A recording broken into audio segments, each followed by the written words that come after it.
Magandang araw mga boss. Ngayong araw na to ay pakita ko sa inyo yung teknik sa pagdudugtong ng zipper lens para sa ating bubong at paggawa ng fascia frame para sa ating metal fascia. Pero bago munang lahat, intro muna tayo.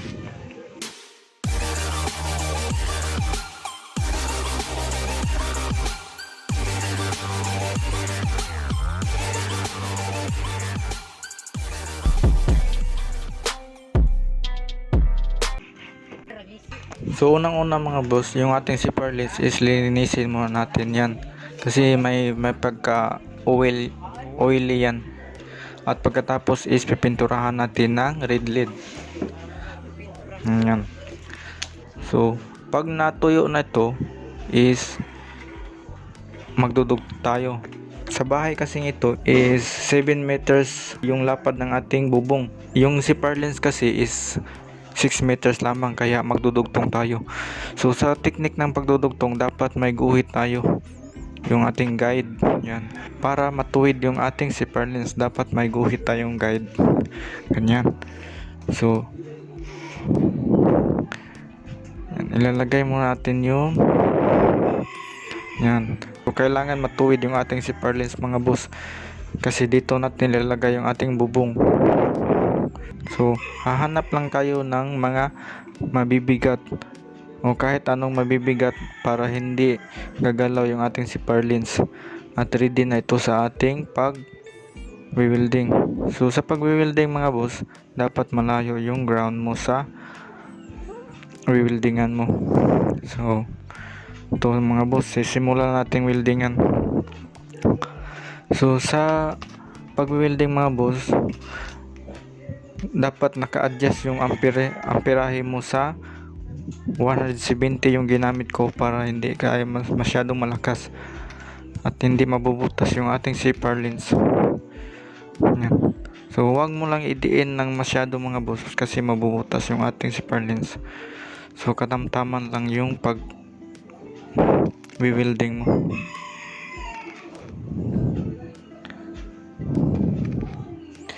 So uunahin natin yung sa ilalim bago muna yung dalawang gilid.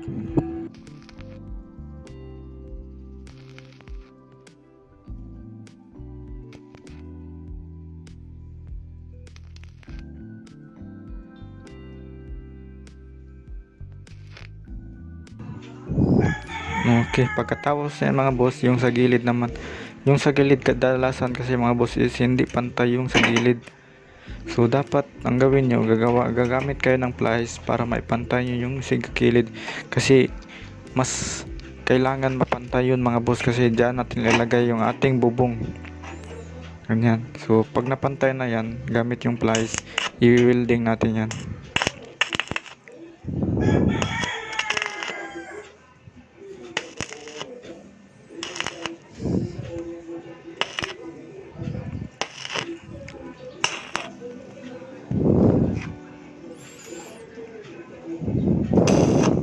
At iwasan yung mag-welding sa labas mga boss, kasi sagabal yan sa ating bubong.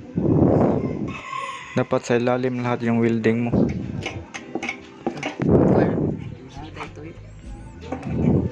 Dito naman tayo sa kabila mga boss. Ganyan. So sa ilalim pa rin yung welding natin, huwag nyong i-welding sa labas.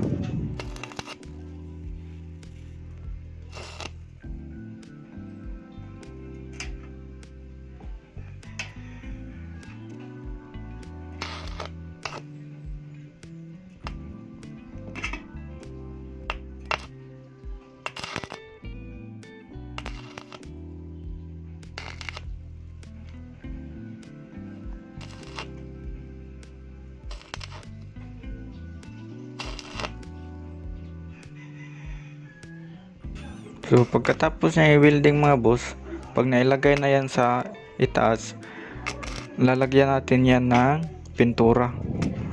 Lahat ng may welding, lalagyan natin ng pintura. Diyan kasi magsisimula yung kalawang. So yan mga boss, tapos na tayo. So makinis tingnan yung sa labas mga boss. Yan. So yan. kuhang-kuha yung tuwid mga boss. Nasa hulog yung ating zipper lens, hindi baluktot. So mga boss, gagamit pala tayo ng ito, yung black glass, yung tinatawag lang yung welding shield, para hindi masakit sa mata. Ito mga boss, yan. So matuwid yan mga boss, ganyan. So tapos na tayo mag-welding. So next is ipakita ko sa iyo yung paggawa ng ating fascia frame. Ito yung ating fascia frame. Yan. So bali ang sukat nito mga boss is 10 inches. Ganyan, 10 inches. Ganyan. So ang technique sa paggawa nito mga boss, yung sigadulo mo, yung una yung i-welding. So yan. So nag-welding ka dyan at tapos mag-welding ka dito sa dulo. Yan. So patungong gitna yung ano mo, paglalagay ng mga brace.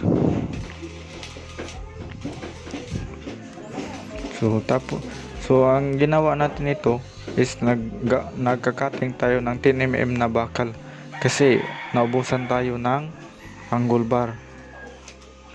Meron naman tayong mga flat bar pero kailangan natin yung angle bar kasi nagsisilbing support ng ating fascia frame. Okay lang naman nilagyan ko ito ng 10mm na bakal mga boss kasi ang lalagay naman lang nito is yung metal fascia at flashing gutter. Pero pag gutter ang nilagay nyo to mga boss, kailangan dapat yung angle bar. Huwag nyo lagyan ng 10mm kasi dapat may angle bar kayo. Diyan natin i-rebit yung gutter. Kailangan kasi matibay yung gutter natin mga boss kasi mabigat yan. Sa bandang ito is nilagyan na namin ang 10mm kasi flashing gutter lang naman ilagay nito at yung metal fascia. So ngayon is maglalagay tayo ng flat bar. So bali ang thickness ng ating flat bar is 1.2 mm mga boss. Yan.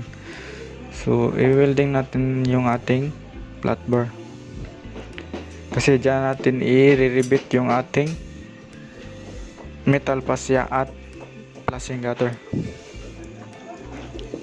Ganyan. So sa pag-welding mga boss, dapat naka-gloves kayo para mas safety, iwas lusikan. Dapat matibay yung pagka-welding nyo mga boss.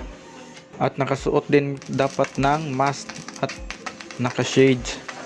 Ganyan mga boss. Para iwas tayo makalanghap ng usok ng welding, dapat naka-mask tayo.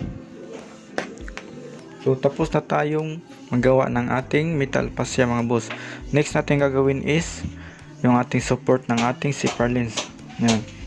So bali gumawa ako nag-cut ako ng mga pira-pirasong angle bar. Yan. Bali ito na yung nagsisibling support ng ating zipper lens.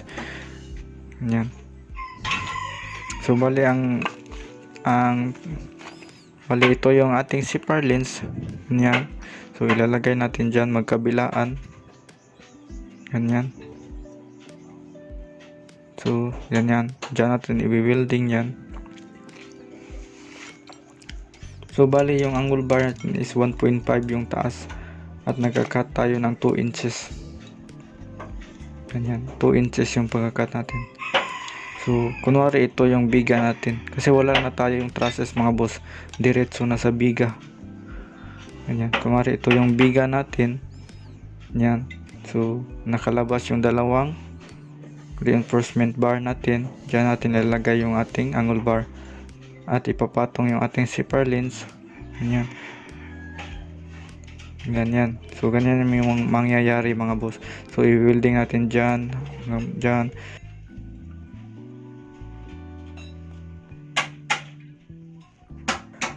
Ganyan, magkabilaan yan mga boss. Dapat meron din sa kabila. Kasi 2-story yung ating ginawa at prone ito sa hangin. So dapat naka-welding yan dyan. So unahin yung welding mo muna yung zipper lens bago ito ilagay. So i-welding nyo dyan sa ilalim. So bali ang mangyayari yan mga boss guys ganito. So nakalabas yung bakal ng ating biga, ganyan, at ilalagay yung ating angle bar na support, tapos yung ating zipper lens, ganyan mga boss. So sa susunod ko lang na video ipakita yung paglalagay ng ating zipper lens at paglalagay din ng ating fascia frame. So maraming salamat sa panonood mga boss. So kung nagustuhan yung video na to, please like and subscribe this channel.